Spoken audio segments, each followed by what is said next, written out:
谁家孩子这是？不知道啊。怎么见面就暴吐？妈，你们先出去吧。请问两位，这是你们的私生子吗？李关县长消失这么久，是跟芬妮小姐合法隐居吗？妈妈，你们先出去吧。是和这个孩子一起消失的吗？不是，你们千万别误会，别误会啊！不好意思，跟我们说出去吧。咱别在这待着了，先出去吧。什么母后啊，我不认识你。我是小儿啊！什么小儿啊？父皇，你看先结束了，各位先出去吧。不能拍照，别拍了。不能拍照，各位先出去吧。哎，两位，跟我们再说说吧。啊，是啊，说他跟我们没有关系。没有关系。哎，好了，你们认错人了，不能拍照。够了！放开我儿子！你们干嘛呀？吓坏了我儿子！你们哪个电台的？我要告你们！我们不是，这是对呀，人家小孩子玩过家家，你们捣什么乱啊？这真的假的？把今天的照片都给我删了，否则我告你们侵犯儿童肖像权！不，这可不行。对啊。老于，把他们都给我赶出去！对不起啊，对不起，出去吧，出去吧，各位，对不起，出去吧，出去吧，出去吧。皇上，你跟我走。太上皇，太后娘娘，李皇娘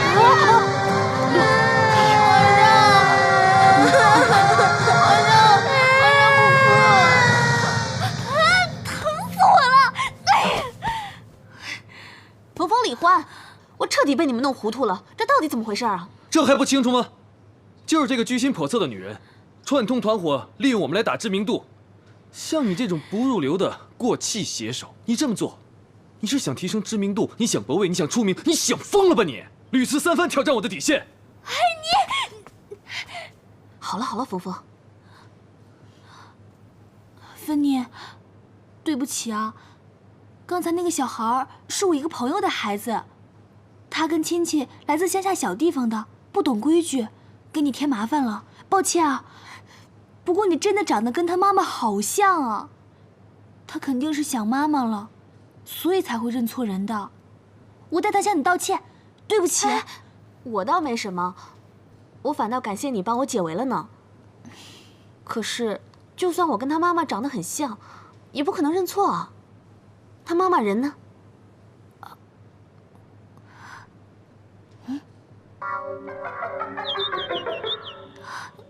他妈妈肯定是遇到了特别的难处，才会把他托付给亲戚的。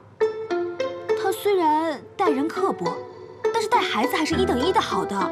不到万不得已，他是不会离开孩子的。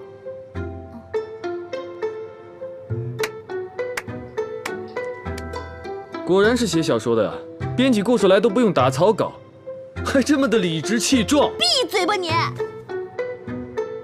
随便你怎么想，被害妄想症。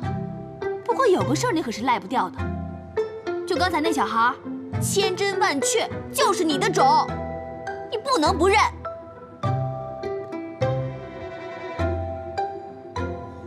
我的种？就是。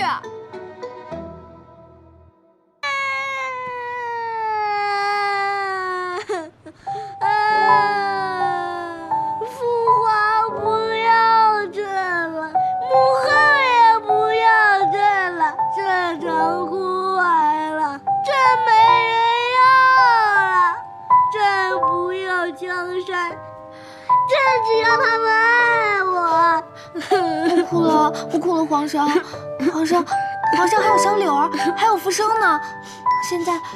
现在还有冯昭仪，冯昭仪一定会跟我们做主的啊！不哭了，皇上。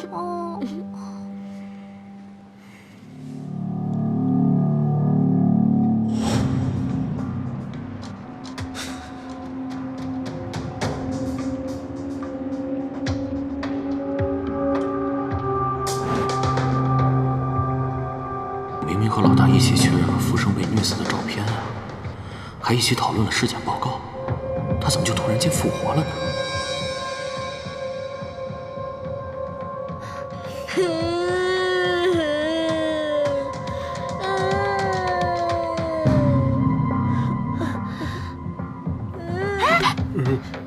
男女授受不亲。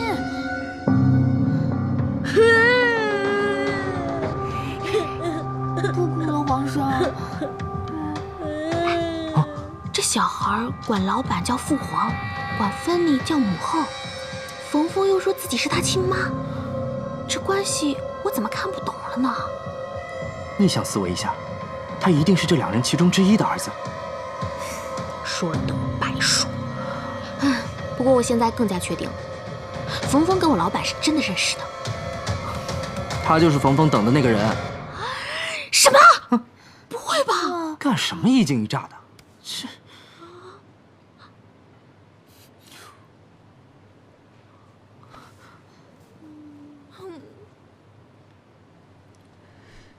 听到什么没有？没听到什么呀？啊，我又没在偷听。你们啊，真是看热闹不嫌事儿大。这不是很简单一个道理吗？小骗子、女骗子，啊，那就是来讹诈我的芬妮，还有大哥那冯峰，那只不过顶个包而已。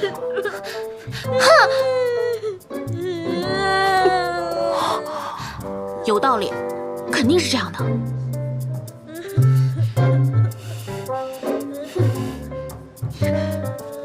哎，小朋友，告诉哥哥，你是谁？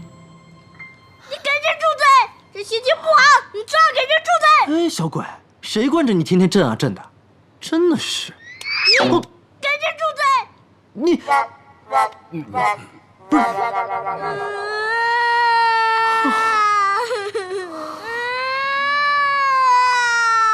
你这个人，你真是……等会儿，你说他和你朋友？不会吧？哼，他处处留情，谁知道外面有多少风流债啊！我警告你啊，我们是私人恩怨，你要报仇冲我来，但是不能对我有任何的人身攻击。哎，这话应该我对你说吧？停！这样不好，这样不好，这样不好！走开！他是你儿子？去！阿琛知道你生气了，你气我没带着你一起逃出来。元宵知道错了，再也不离开你了。父皇，你快帮我劝劝母后啊！哎，去！哎，人家都说了不是你母后了，你就别缠着人家了嘛。你放开我！这一切都是你捣的鬼！好了，别跑。我倒要看看，你们这是演的哪一出啊？孩子小，小妈妈没有错，你慢慢跟他解释就好了。来，阿姨抱抱。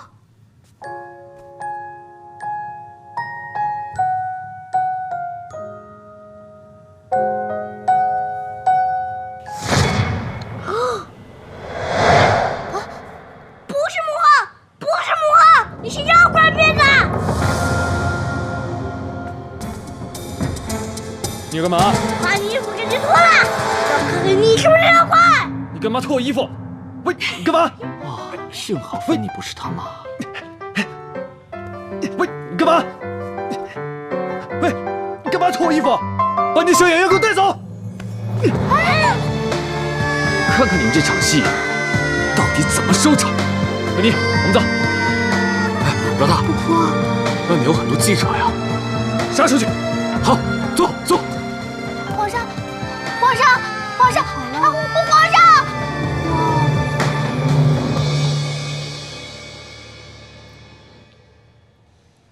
吃点吧。哎，你干嘛耍我呢？认妈大闹现场的是你，不认妈的也是你，搞得乱七八糟也就罢了，现在到了我家了。还跟我吹胡子瞪眼睛的，我欠你的。冯昭仪，你就别说皇上了，你知道皇上心里苦。刚刚遇见了一个奇奇怪怪名字的女人，她居然长得和太后娘娘一模一样，但不是太后娘娘，本来就不是啊。那个奇怪的名字的女人，她的痣长在这儿，太后娘娘没有。皇上，他一定是看出来了，所以才这么难过。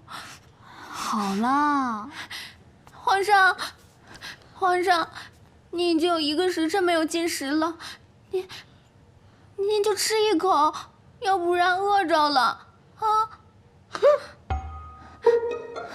皇上，你不要吓奴婢嘛，您就吃一个，说一句话啊！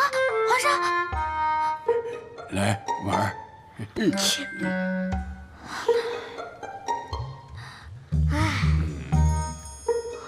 怪不得。皇上，小孩遭到严重的打击之后，心理的创伤如果得不到修复，就会造成更严重的心理创伤，又称创伤压力症候群，简称 PTSD。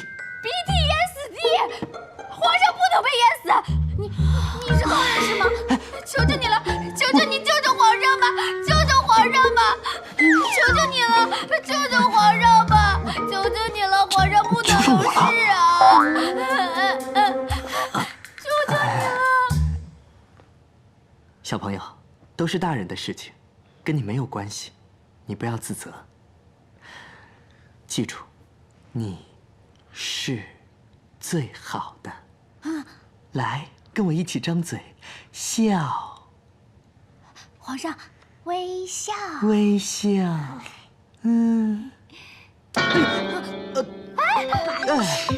你看，他说话了。你看他这模样，一看就是李欢的种。有其父必有其子。我跟你们说，小孩子就不能惯着。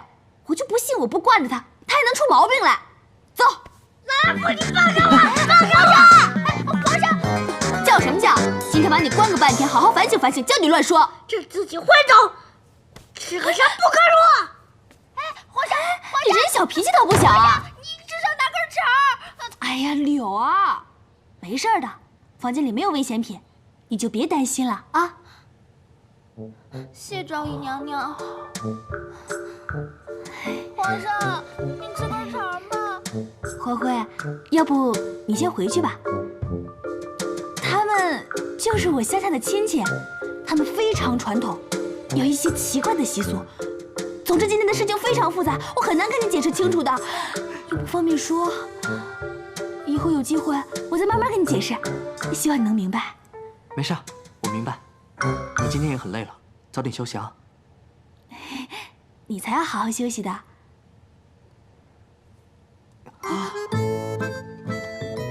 疼吗？没事儿，跟你在一起只有开心，没有别的。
老大，大哥，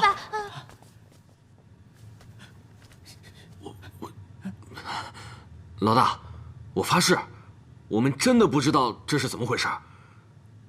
如果我说的有半点假话的话，那就惩罚我和叶波打一辈子光棍。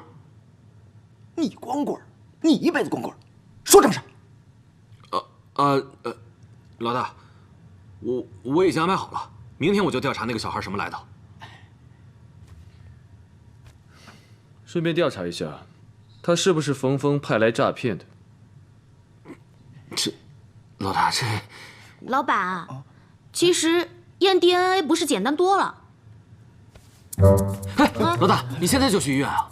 那能怎么样呢？如果是我的孩子，我一定认；如果不是呢，赶紧澄清，省得让峰峰这样的骗子得逞。我，哎呀，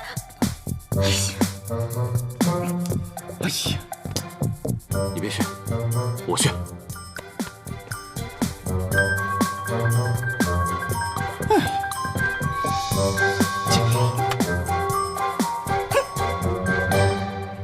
没声音啦。应该是闹够了吧？你可别担心啊。娘娘，奴婢拜见昭仪娘娘。哎，快起来，快起来，快起来！以后不要再行大礼了，也不要叫我什么冯昭仪，这里不兴这个的。你就叫我姐姐吧。还有，不要自称为奴婢。你那2个点儿啊，也不要再画了，别人会以为你是小丑，把你送到马戏团的。啊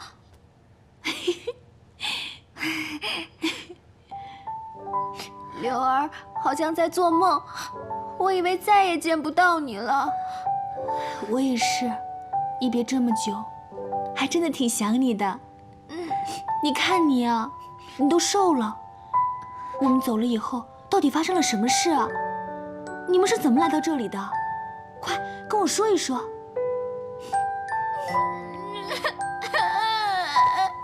昭仪娘娘，你要给我们做主啊！咻，就这样，我跟皇上就被大风刮到了现代。拓跋将军谋逆造反，还扣押了太后娘娘，这怎么可能啊？我也不清楚。一开始太上皇刚失踪的时候，拓跋将军还把那些觊觎皇位的人全都关进了大牢，而且帮着皇上和太后治理朝政。可是1年前，他就性格大变，整个人都变得不一样了。最后还不顾跟太后娘娘的往日情分，来追杀太后娘娘和皇上，还觊觎皇位，还造反。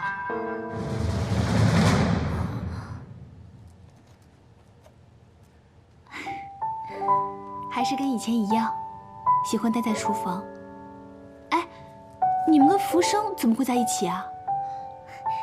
我们来这儿第1天就遇见了他，他送给皇上一个白馒头。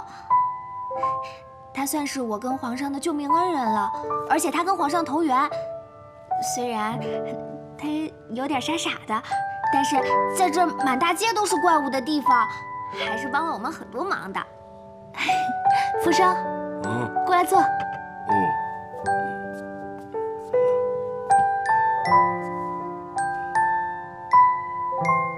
姐姐，你到底受没受苦啊？怎么还是这么胖？老大，老大，你还记得老大？可是老大已经不是你的老大了。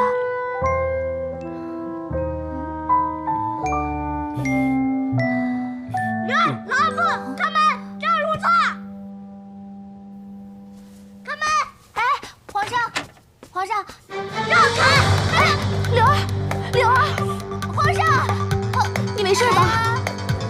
我去追他，我就不信我治不了这个熊孩子。哎，姐姐，福生，追皇上啊！皇上！皇上！谁去扯头发？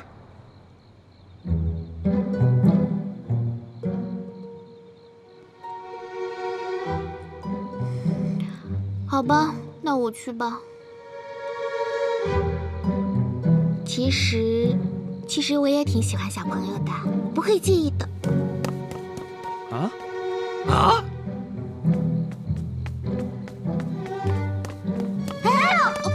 宝宝，你没事吧？你干嘛绑着头发呀？做研究。回来！呀，峰峰，怎么了？我一会儿跟你说啊！站住！皇上，皇上！哎，等等我！哎呀！救命啊！救命啊！救命啊！你给我回来！回来！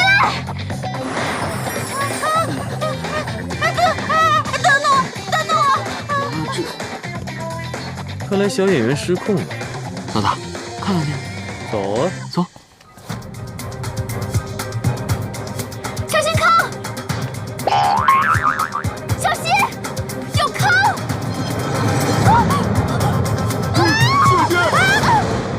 救命！爸爸！救命！救命！皇上，福生，快来帮忙啊！没事吧？啊！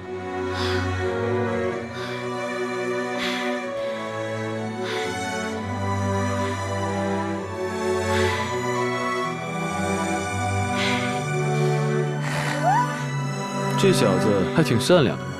啊？哦。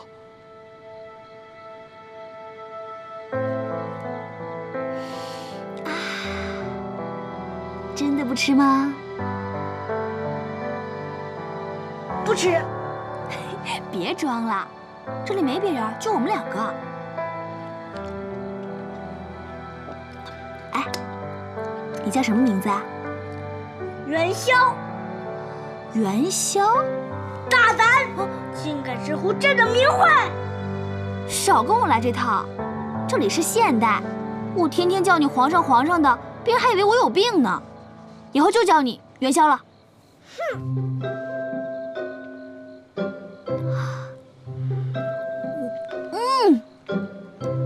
哇，太好吃了，皮很嫩，肉很爽，唇齿留香啊！喂，刚刚谢谢你啊。哼，果然是那个暴君的种啊，鄙视人的语气都一样。哼。哼哼，其实呢，我很理解你的感受的。你觉得父母都抛弃了你，就好像全世界都抛弃了你一样。哼，你这老妖妇怎么会懂？我当然懂了，因为我是孤儿嘛。哦，怪不得你没人管教呢。再说不给你吃了。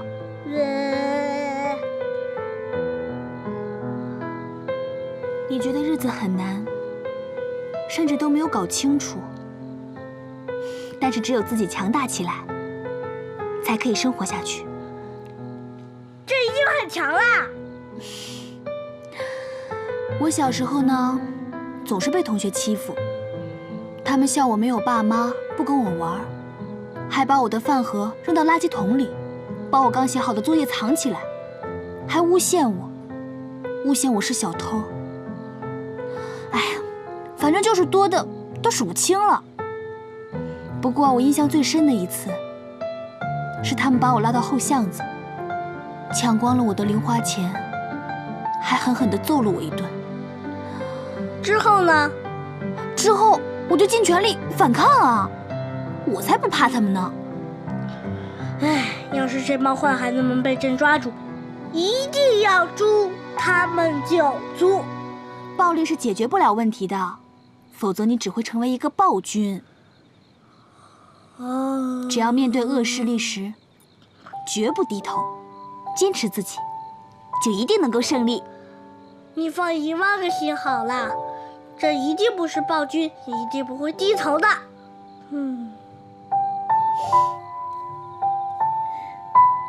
喂，朕的头不许人乱摸。我才不稀罕呢。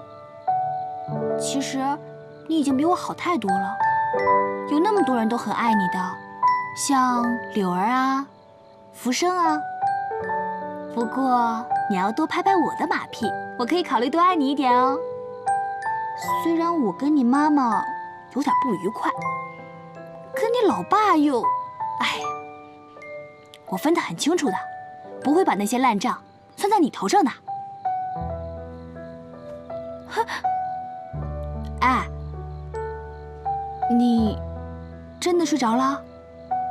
要睡回家睡嘛。母后，小儿要回宫。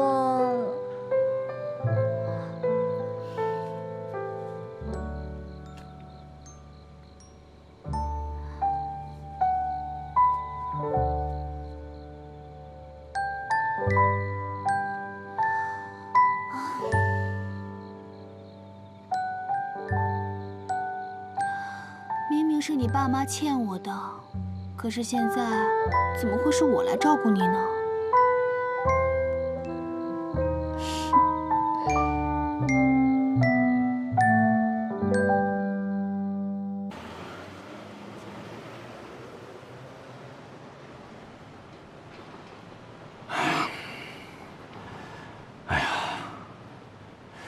舒服一下呗。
今天做完这个就够了。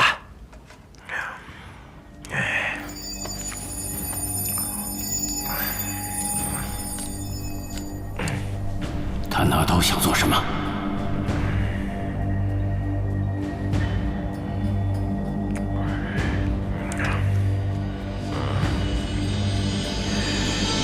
哎，傻瓜，醒醒啊！傻瓜，快醒醒！傻瓜，你个傻瓜，快醒醒！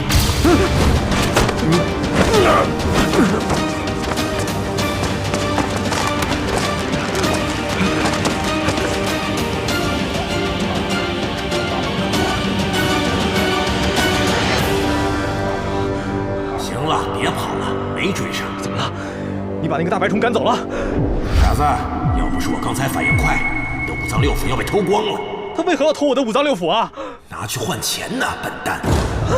我告诉你啊，我是因为需要你的肉身，要不然我才不管你的死活呢。今天你欠我一个人情，往后我命令你做事情不许再啰嗦。切，这样吧，你保证以后不再打我，还有，今天要让我打你一次，怎么样？哎呦我去！哎呦！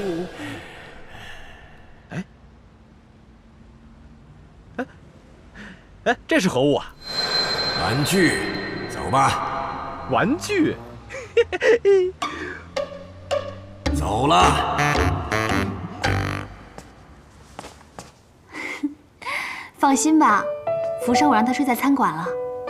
柳儿和小皇帝现在也睡得挺香的。唉，这乱七八糟的一天可算是过去了。明天呢？明天的事情明天再想，今天晚上先睡个好觉。再大的事情有我黄辉在呢，放心吧。对，有黄辉在，不用怕。那，谢谢喽，晚安。晚安，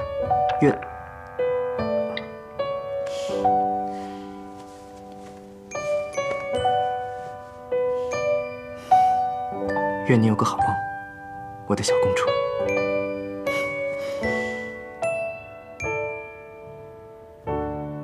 我警告你，我们是私人恩怨，你要报仇冲我来，但是不能对我有任何的人身攻击。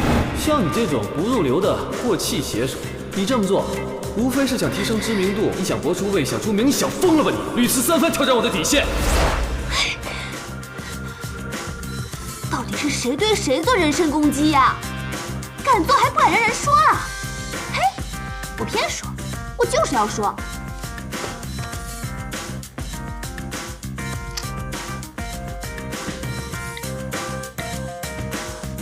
我才懒得浪费精力对你做人身攻击呢！我冯峰敢用我这绝顶聪明的脑袋对天发誓，千真万确，如假包换，100%，他就是你的亲生儿子。你爱信不信，不信拉倒。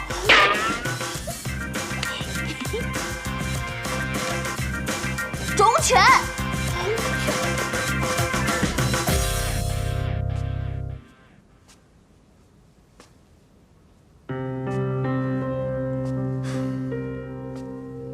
那个孩子怎么可能是我的儿子？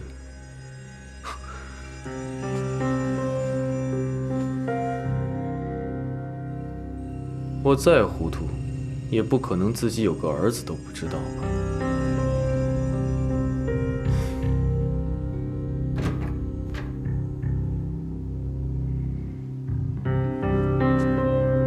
老大，来，喝水。舅舅那边已经找好关系去化验了，你就不要担心了。还有，那家店的投资商已经准备好了，需要等一个人尽快腾空。我该怎么回复啊？你告诉他，跟王老板说，再给我们几天时间，我们尽快回复他。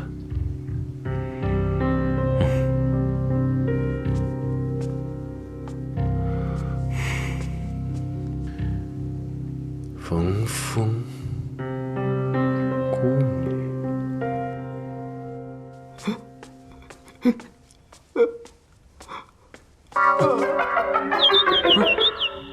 你这干嘛呢？大半夜怪吓人的。这个点你不是应该在补你的美容觉吗？啊？当一个人止不住想哭的时候，把人倒过来，眼泪就不会流下来。什么和什么呀？今天你从会场回来的时候，我就觉得你很奇怪。你不是和芬妮见过面了吗？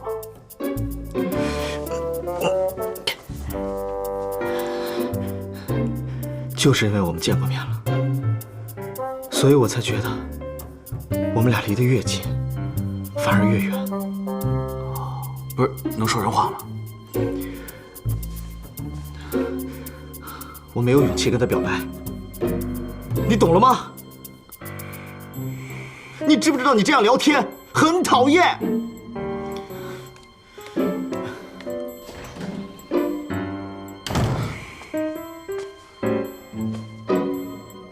爱情到底是什么东西啊？把好端端的一个白痴给逼疯了。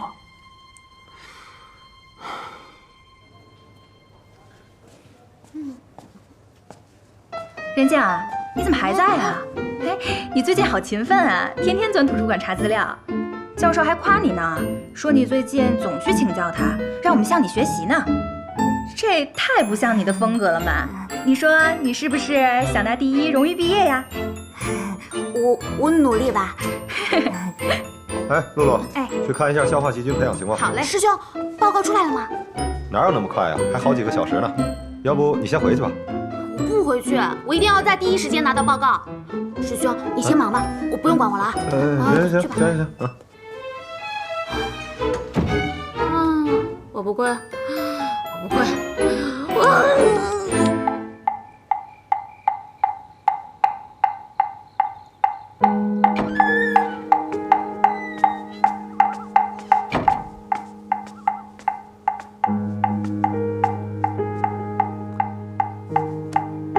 冉冉拜见太后娘娘。我的皇儿还没有消息吗？没有，没有消息，也便是好消息。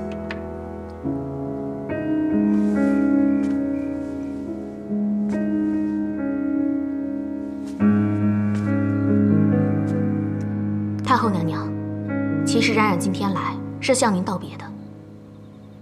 道别？想必太后娘娘已经知道，拓跋将军自裁谢罪一事。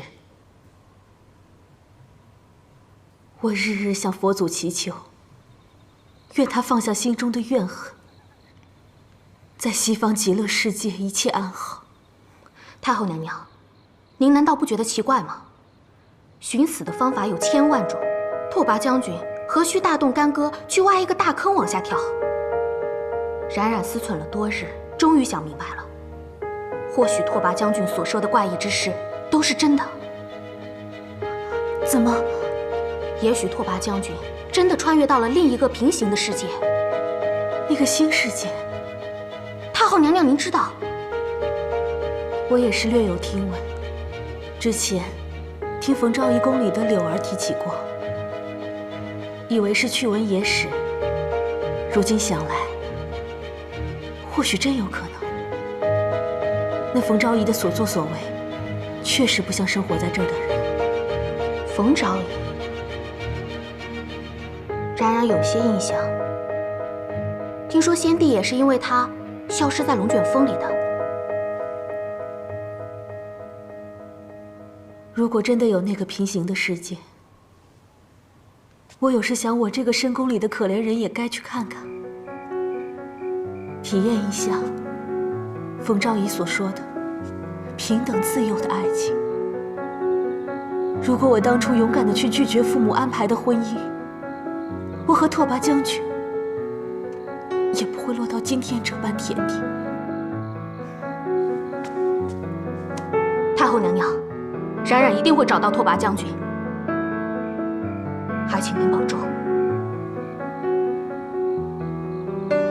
你对拓跋将军的忠心自是可嘉，但同是女人，有些事情我需要提点的。太后娘娘，请讲。人生苦短，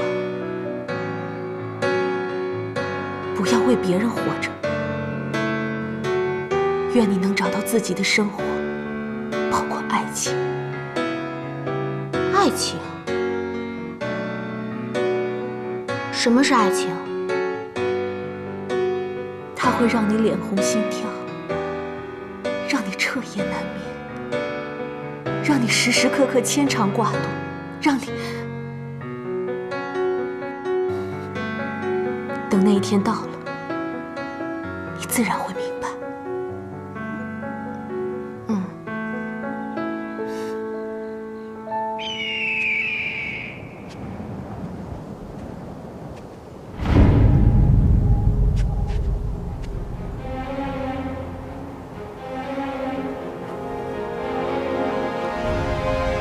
拓跋将军，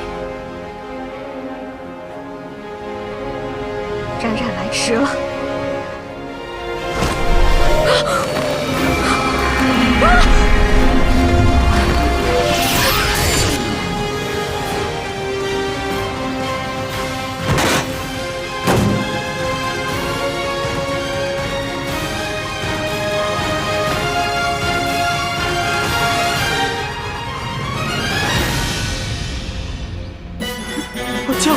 僵尸！僵尸！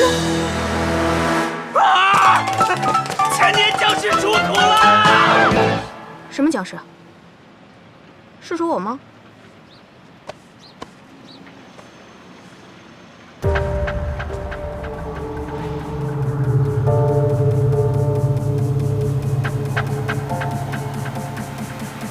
这里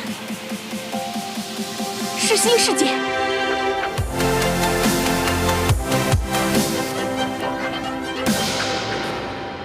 人各一等，什么奇奇怪怪的名字啊！哎，皇上，带我小柳儿出马，回头给昭仪娘娘重新想一个。谢皇上。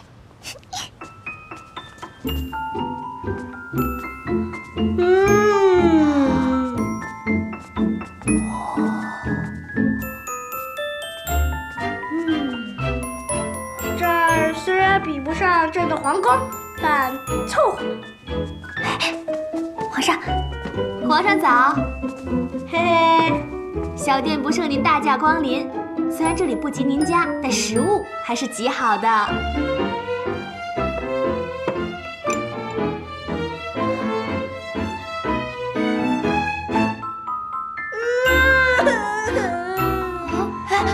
皇上，你怎么了？你不要笑奴婢啊！太好吃了！婆，我买了好多早餐。啊，我忘了有专业厨师了。拿来给他们尝尝。柳儿，快坐啊！尝尝皇妃带来的早餐，绝对不输给福生。哇，有我最爱吃的油条。不敢。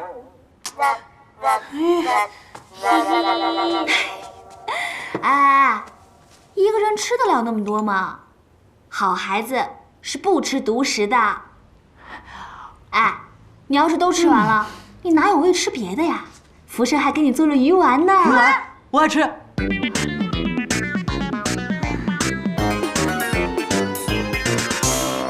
太好吃了！皇上，这比御膳房做的还好吃。福生，你做起饭来还人模人样的。好吃，一辈子给你吃。来，吃一个。你不要乱说啊！我不耽误你找媳妇儿的。媳妇儿，不要指我！又来了。哎，人家好歹也是个皇上，看上你啊，你已经翻身把歌唱了。要我说，你就从了吧，别等到穿越回去你再后悔。爱妃。不要！我要自立。我要是真的嫁给一个皇帝，那每天在皇宫里面斗来斗去的，我才不要依附男人呢。我要学冯昭仪，啊不，学姐姐，学姐姐你，自力更生，有自己的事业，做新社会的女强人。皇上有志气，这儿请你。谢皇上。那姐姐，请收我一半。哎，你就收我为徒吧。我想以这个店做我事业的新起点。柳儿，真对不起，我恐怕守不住这个店了。我也不是什么女强人，我就是个三无的女人，没钱，没事业，没感情。但相比之下，我更担心的是你们今后的生活。姐姐，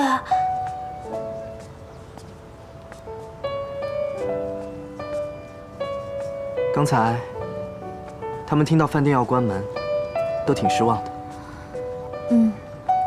特别是柳儿，我也真没用，帮不了他们。别这样说，你已经很照顾他们了。接下来，你打算怎么安顿他们？我想过了，福生的话，我会送他去医院，一边疗养，一边给他找个厨师的工作。柳儿没学历，没文凭，当个保姆应该是可以的。最难办的就是小皇帝，孩子最需要父母的爱，但是硬塞给李欢也不会幸福的。看来，只有想办法把他送回去，或者想办法把他妈接过来。所有的人你都替他们想好了。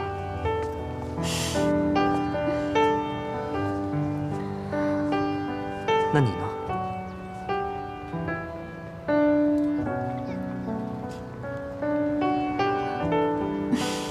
不是都说了吗？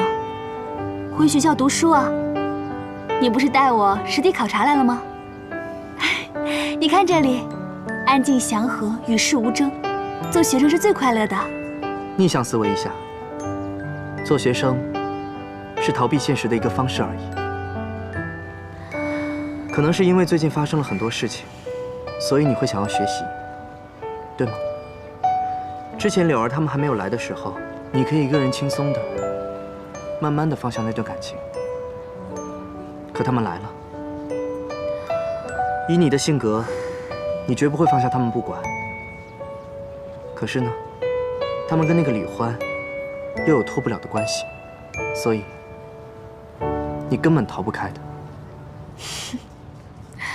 逻辑思维够强的，不愧是读理工的。说实话，我从来没有见过你像今天早上吃饭时那么开心。我爸说，人只有在做自己最开心的事情时，才会真心的笑。峰峰，我希望你不要因为他而放弃自己的梦想。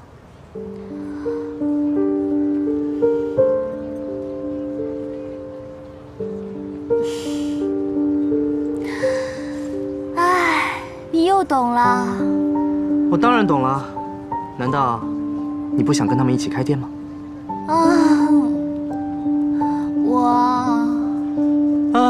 失败。今天早上就没有献上殷勤，本来还指望这本考研资料能让你多给我加点分呢。现在好了，谢谢，谢谢你懂我。说了这么多谢谢，有没有实际一点的奖励？哎，黄昏，哦，可以呀，你小子终于有女朋友了。你想多了，他不是，他是，我是他终于有的女朋友。啊，你好，你好，你好，你小子可以呀。啊，不跟你说了，我上课去了啊，先走了啊。拜拜，拜拜。终于有的女朋友。哎，别给我希望啊！开个玩笑好吗？别那么认真啊！那就开个玩笑，牵个手呗。你想太多了吧？哎，等。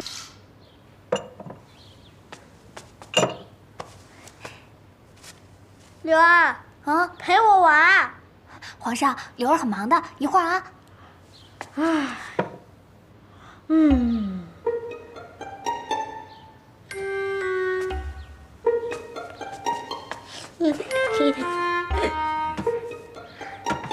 福生，我们来做面团人吧。忙啊！哼，正堂堂男子汉，怎么能闲着没事儿？这应该可以。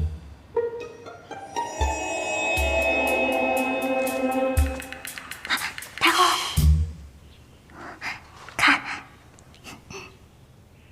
这画的是什么呀？哎，母后，这篇字写的如何啊？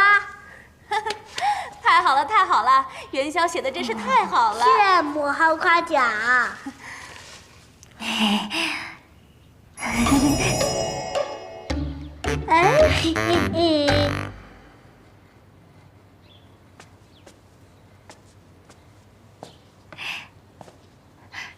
真好，皇上写的真好。笔有风骨，气韵豪放。但你这画的是什么鬼画符？那个皇上，太上皇，李先生，那个皇上年纪还小，你就饶恕他吧，饶恕他吧，饶恕他吧，没关系，没事儿。咦？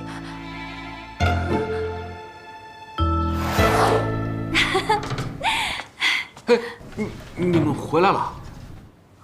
哎，你们，柳儿，姐姐，现代的化妆品真好看，你看我漂亮吗？什么情况？啊，福生，你干嘛呢？这个元宵，你试试，这些东西哪儿来的？啊？二位回来了，我已经等候多时了。我给二位也准备了礼物。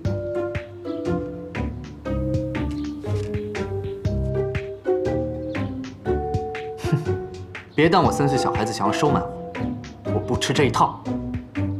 这可是不一样的数字哦，是拐皇顶级账号。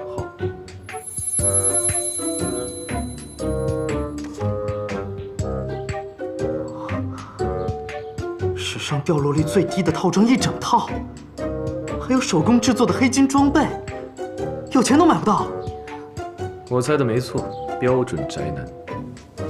佛凤小姐，虽然我不知道你喜欢什么，但是自古鲜花配美人，我想一定不会有错。送给你。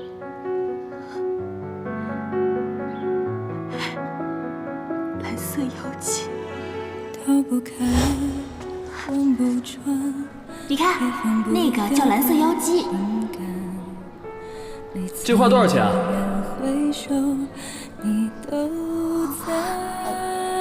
那边那个也挺好看的，走。从你生命过几次，却从未留下名字。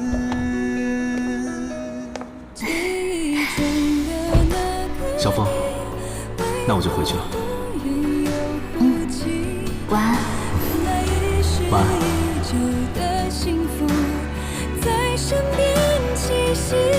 记忆中的那个你，其实我从未原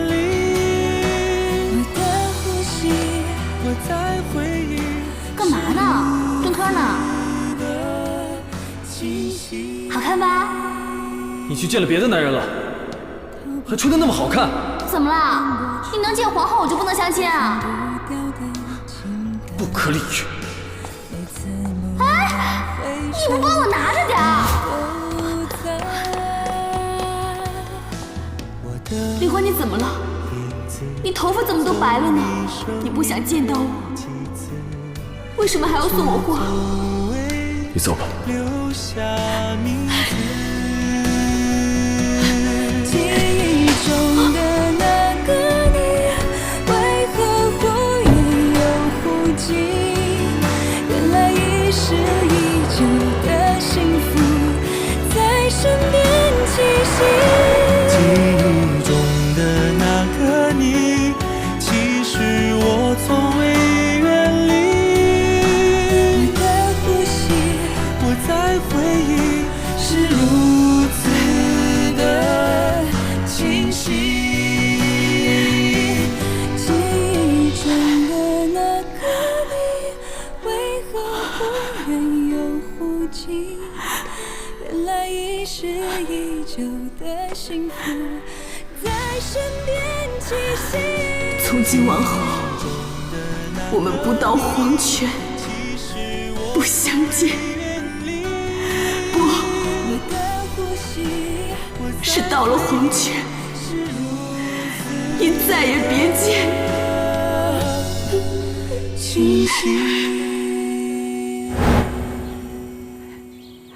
我看你是吃错药了吧？上次的事情，我向你道歉。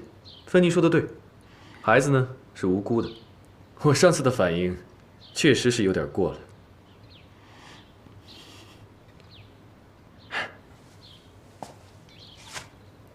小朋友，来说说这儿。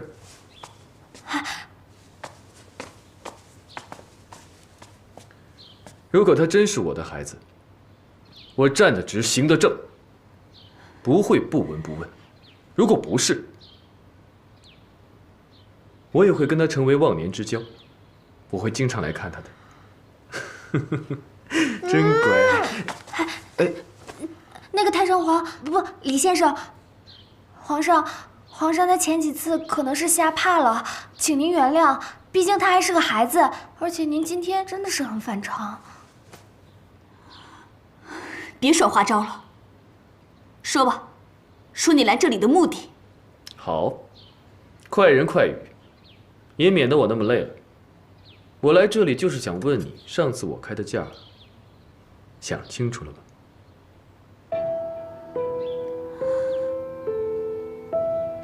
之前我是犹豫过要把店还给你，但是我现在想通了，我要继续坚持下去。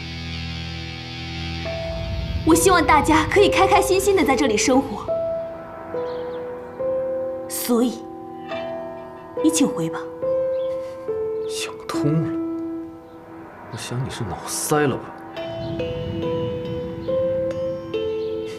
开心的方式有很多种，千万不要跟钱过不去。看看他们，有了钱之后，会有不一样的快乐。冯小姐，据我所知，你无依无靠，而且还要照顾这么多人，你应该是最需要钱的。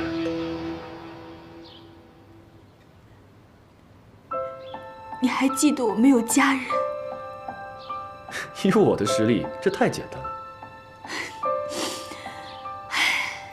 对不起，我是个纠结的人，但我一旦做出决定，就绝不会反悔。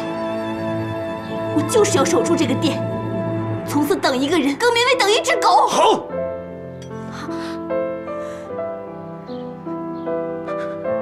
果然是个脑残，我不怪你，从小没父没母，没有教养，我怎么可能奢望你能明白一点人事呢？给我闭嘴！你的父母有没有告诉你，受人恩惠需要感恩？哦，对了，我忘了，你根本就没有父母，难怪一张冷脸对着你的救世主，原来根本就没人教你。人质剑走无敌，用在你身上一点都不过分。这不欢迎你，给我出去！出去！出去！老大，谁出去？福生，姐姐，保护。放下！请你现在就离开，合同没到期之前，别再来扫耳逢风。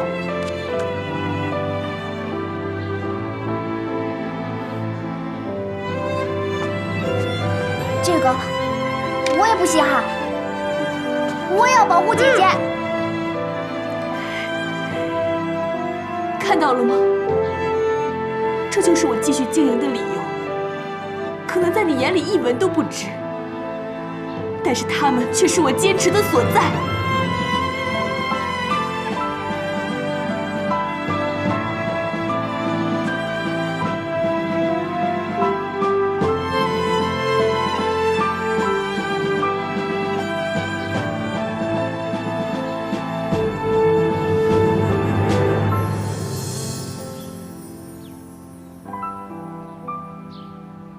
好，我只能采取极端的手段。你们，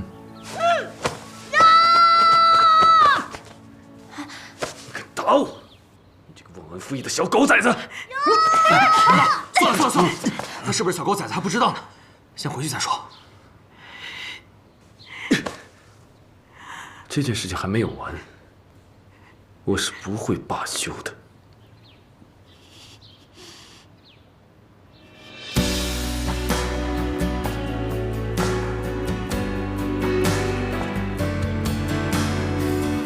大哥就这样 ，sorry 啊。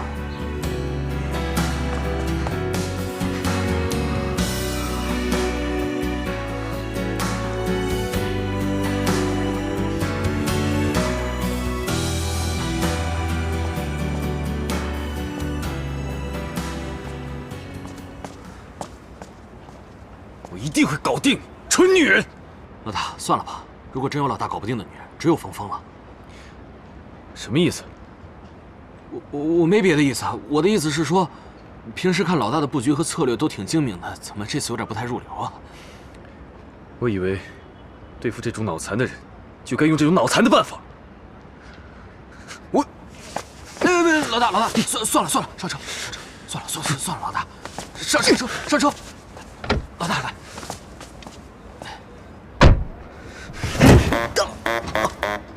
丢死人了！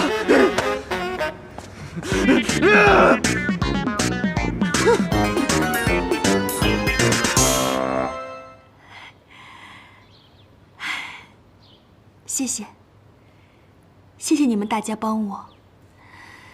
等一个人等来你们这些朋友，我没白等。姐姐，柳儿发誓，无论发生什么事，柳儿都会守护姐姐的。守护我。讨厌，讨厌，真讨厌！皇上，没想到你还挺讲义气的嘛。老妖妇，这可不是为了你，朕乃一国之君，面对是非黑白时，当然要分得清清楚楚的啦。这要为你主持公道，绝不是什么个人义气。连小孩子都懂的道理，他怎么不懂？以前总以为父皇是位明君，母后才会拼了命的为他打理后宫，跟那些嫔妃斗得死去活来的。原来父皇是位暴君嘛！哼，皇上，其实你父皇以前真的不是这个样子的。我不要听，让我一个人冷静一下。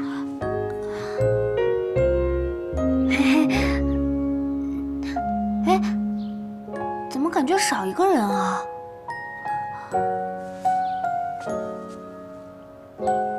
黄辉呢？刚还在这儿呢。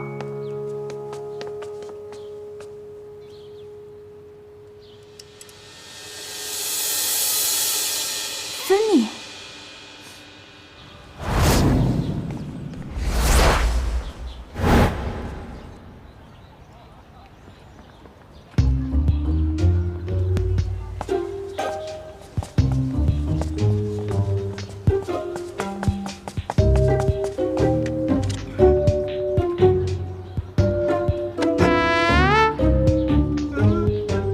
的手机，我的手机呢？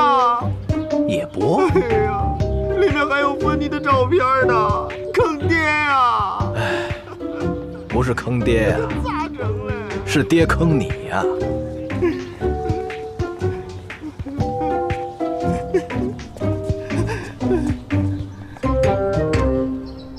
你居然无耻到这么没有下限，让本将军来干这种偷鸡摸狗的事情！不偷不抢，谁给你买酸奶啊？大不了以后我不喝酸奶了，臭豆腐便宜，买臭豆腐好了。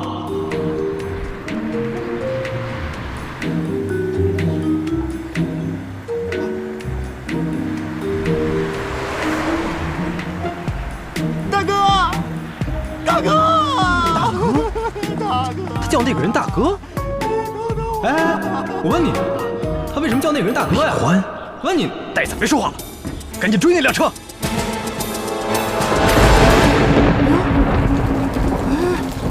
这鱼怎么说下就下，就跟女人的脸似的，说变就变，是吧？啊，就是啊。哎，大哥，这不那小子吗？停车。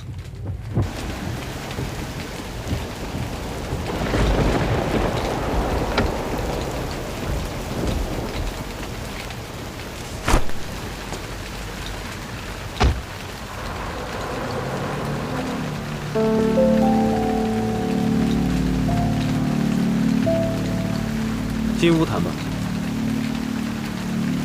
我自己进去。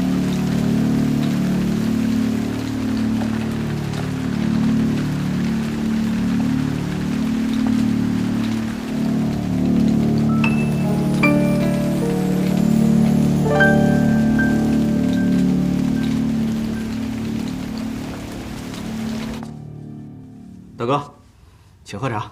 给那傻小子喝吧。不必，我说完话就走。你这人怎么能不识好歹啊？野波，你跟鳄鱼先下去吧。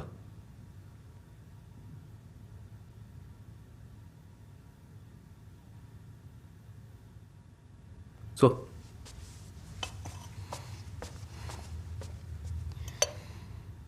那个怎么称呼？黄辉。哦，上次都跟你说过了，我健忘。你不记得我没关系，请你不要再用健忘或忘记为理由去伤害别人。也许你真的忘记了你跟冯峰曾经的感情，但她毕竟是你深爱过的女人，你何必这样伤害她？还有，她为什么坚持等一个人，再苦再累都坚持下来，为的是什么？就是为了等你回来。李先生，如果你还有良知的话，请你放过她。够了！你算老几？凭什么在我家里跟我指手画脚的？我这个人最讨厌别人用感情来左右我。如果你只是想说这些的话，请回吧。简直不可理喻！你的出现和存在对他来说就是伤害。我警告你，如果你再骚扰他，别怪我不客气。我倒要看看你怎么个不客气法。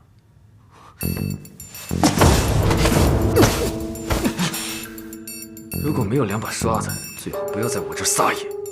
下次可不只是撂倒在沙发上，还有，别忘了你是我的手下败将。如果你再跟我耍花样的话，我一定奉陪到底。放马过来！我黄辉别的没有，就只有骨气。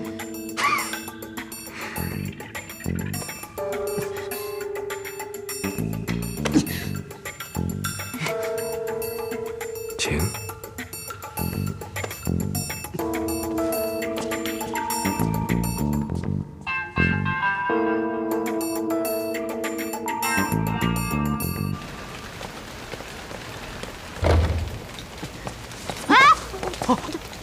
黄辉，你怎么在这儿？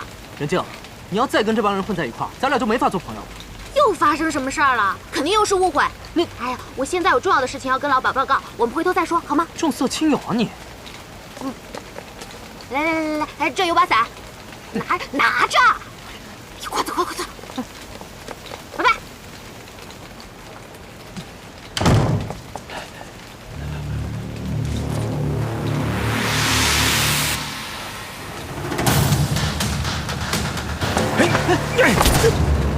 老板，出来了，我一拿到就赶紧拿过来了，没有耽误一点时间。